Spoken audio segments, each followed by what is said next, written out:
9/8/2026 ఆదివారం రోజున పద్మశాలి సంఘం యొక్క జిల్లా తాలూకా అధ్యక్ష కార్యదర్శులకు ఎన్నిక జరగబోతుంది.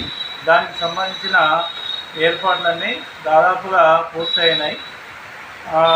ఆదిలాబాద్లో పద్మశాలి భవన్లో కాకుండా బోత్లో కూడా ఒక పోలింగ్ కేంద్రం వాళ్ళకు అనుకూలంగా ఉండేటట్టుగా ఒక పోలింగ్ కేంద్రం అక్కడ ఏర్పాటు చేయడం జరిగింది.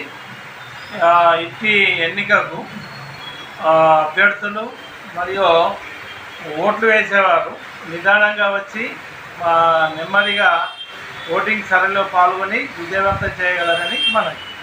ఛానల్ని లైక్ చేయండి, షేర్ చేయండి, సబ్స్క్రైబ్ చేయండి.